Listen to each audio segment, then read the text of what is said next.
Hey guys, welcome back to As a Man Thinketh on UNJUSTIFIED TV. First of all, you probably noticed that today I am wearing a t-shirt. That is because it is the summertime, it's getting hot. I prefer more breathable clothing. But this is also one of our t-shirts to help support our film, Native, The Prodigies of an Icon. The shirt has a bison on it. It says, if you want to save a species, you have to start eating it. There's a lot of truth to that statement. I know it offends some of you, but you know, the more you learn about agriculture and conservation and how it all works together, the more you're going to understand that statement. We also, on our UNJUSTIFIED Trading Co. website, we have several different t-shirts that have either the film logo on it or other film features on it.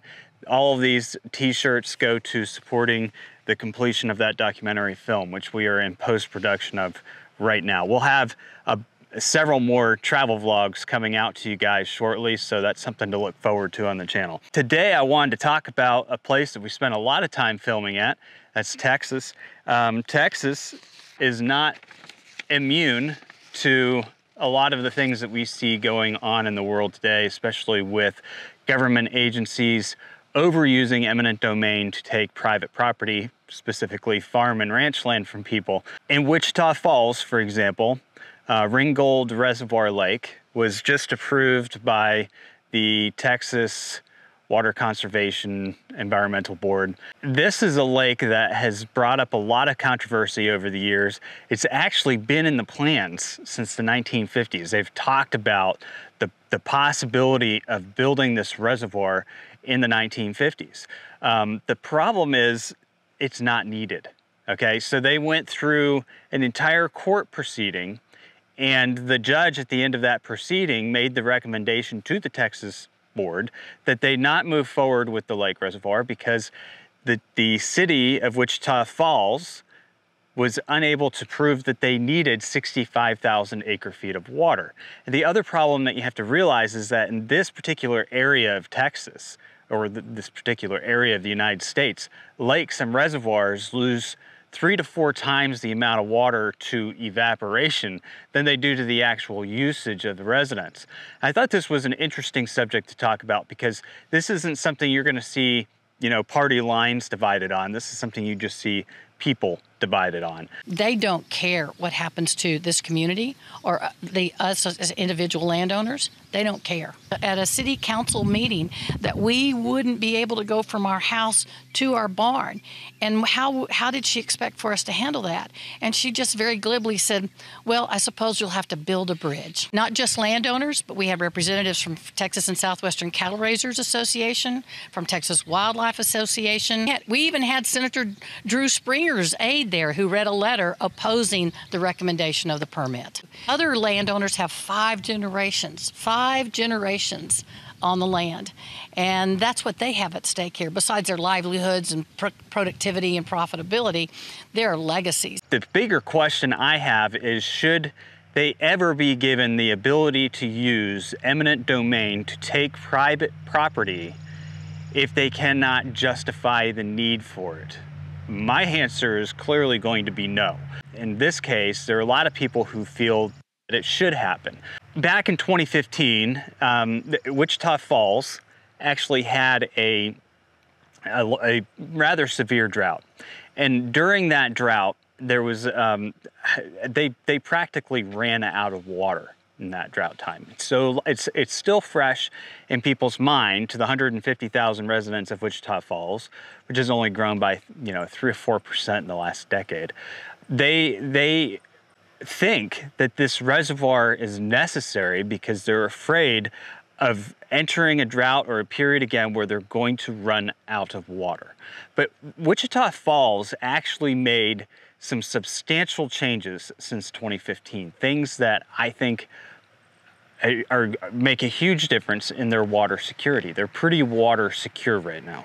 So I'm going to read something from James Frank because I think he explains it pretty well. He says, first, let me say that I believe the city of Wichita Falls has done a fantastic job with past projects to make sure we have adequate water availability. The decisions to spend money on an RO plant to enable us to use Lake Kemp water, the vision to enact a direct potable reuse project during the height of the last drought, and now the complete indirect reuse project are just some of the great decisions that have been made in the past that have put our area on strong footing when it comes to water security. So here you have your state representative for Wichita Falls also saying, look, we've already done all of these things. We are water secure, we're on the right track, and it would take a large amount of population growth to change any of that. District Judge Mike Campbell says a better use of their money would be to fix all the leaking water mains that are decades old. It would be interesting to know how much water is pumped into the pipes compared to how much water goes through the meters. Another option might be to pump the reuse water directly into the system instead of pumping it back to Lake Arrowhead to evaporate. And you just heard of two different lakes, Lake Kemp and Lake Arrowhead, that Wichita Falls is already drawing on. Okay, so this would create a third lake within that region. They don't have to have a third lake. And nothing is going to change the fact that if they hit a drought, they hit a hot period of time, they're going to lose 3 to 4 times the water that they use in evaporation. In the bigger picture, as thousands of people move to Texas, thousands of prime agricultural producing acres are consumed by subdivisions and paving. At what point do you say this land won't support it anymore? There's a bigger story here than I think people realize, because no, they don't have to have the water now. Will they have to have it in the future? Well, they would have to grow substantially before they ever run out of the water supplies that they currently have. Would they need it for boating activities? Well, they may want it for boating activities, but they don't need it for boating activities. So guys, what we're talking about here is using eminent domain to take land away from private individuals, private ranches. We're taking it away from environmentally important prairie land. I mean, they would be flooding lands that are extremely important to the prairies and to the wildlife of those prairies to create this lake, okay? This lake that is not even necessary, that's gonna have 3 to 4 times the evaporation of what people are actually using in it. All of this is known facts. Judge Ciano, who actually ruled against this, he reviewed all the facts and said, no, they haven't proven their case here. I recommend to the board that they don't approve this lake. Didn't approve it for the simple fact that you can't simply just say, hey, we want to take private property away from these ranches, away from these people who live in this area, and flood it just because we feel like we might want to have it someday. Even the town manager had sent a letter to the city council saying, hey, look, when we get past this the state process and we move on to the federal process, to get the 404, we're gonna have to find another water partner, somebody else who needs to have the water, because we can't justify 65,000 water acres. But here's the deal, that's precisely what's going to happen. There's a much bigger plan in place here, and whether or not that plan requires any of this does not matter. They will take that ranch land, they will take the private lands, they will take it all if they want it. And they've done it, they've been doing it across the United States and around the world. They're doing it to create these mega regions, these areas where you're going to have people consolidated into smaller areas of living, where you have your 5-minute, 10-minute, 15-minute cities, and then you have these extended transports that can take you, public transports throughout larger areas of those cities. America 2050 is a regional development plan where they create these mega regions, and the areas outside of those mega regions, they don't want people living in. And I'm not necessarily saying that I'm opposed to mega regions and having good land development programs, especially, even on the national level. But what I am opposed to is taking private property without having a necessity of the public. We are in a dangerous place in America where we feel that the people can just walk in and take whatever they want to take from the private citizen. That's not what this country is about. If we're heading in a very dangerous path if we allow this type of stuff to continue to happen. So where does Wichita Falls fall into all this? Well, Wichita Falls just happens to be the connector in the Texas Triangle mega region between Oklahoma City, Dallas, and Austin. So Wichita Falls is that last little piece to clump into that mega region for growth and development. So no, Wichita Falls does not need the water right now, but for them to reach their goals in creating this mega region, Wichita Falls does fall into there. The other thing you have to realize is that a lot of this water that's being accumulated into these reservoirs for water use, I mean, they're not flooding it so that they can just, have a lake out there for everybody to look at. The water would be used for something eventually, someday, if somebody could justify it. They don't want to justify it. All they're trying to do is create the infrastructure for this mega region. But if you look at Nevada, for example, Nevada started buying back water rights from farmers and then offering conservation easements over their properties, basically buying them out, getting them to stop farming.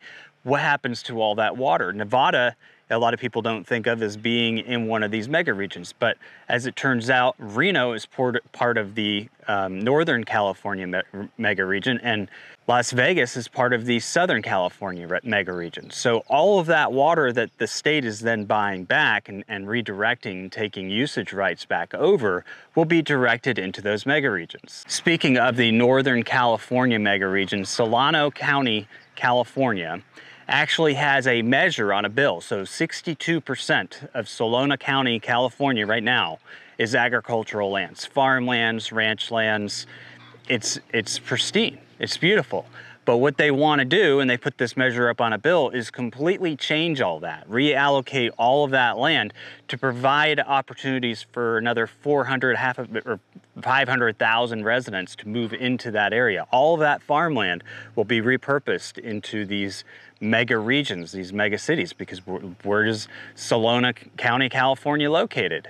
We're seeing the same thing, almost in reverse in areas in Northern California and Oregon, Western Oregon, where they've reopened the Klamath River. You're starting to see a lot of rewilding projects. A lot of the people who are behind these big reservoirs, a lot of the people who are directing these mega regions are also the ones who are out there rewilding and directing these rewilding projects. They're reshaping North America. The problem with it is that in the process, they are willing to use things like eminent domain to take land from people, whether or not it's justified, just because they have plans in the future. And you better bet it, there are people who are making some massive amount of money off of these redevelopment plans, off of moving people around, consolidating where people live. It's more about the money than it is the environment, I can guarantee you that, because what ranchers are doing for the environment, what they're doing for conservation, the way that they're managing the lands, for the most part, is phenomenal.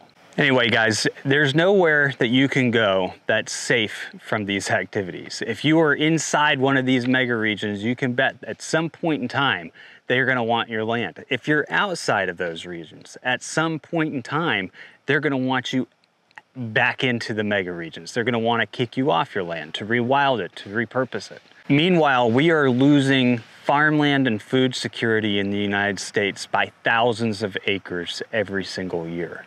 Talk about moving towards a time of instability with food prices going up through the roof. Just the simple fact that we're seeing, these processes where they're buying out farmers from their lands. I'm going to talk about something later this week where the federal government actually put it in the Farm Bill to buy farmers out of their land. I think people need to wake up. And I think that what we need to do is go back to the principles of protecting private property, making it worthwhile for people to invest and develop and grow their properties and maintain their properties, or I think we're going to be heading for a world of hurt. I don't know if many of you have really seen how well the government manages anything, but it's not very good. Until next time, guys, stay safe and defend the right to farm.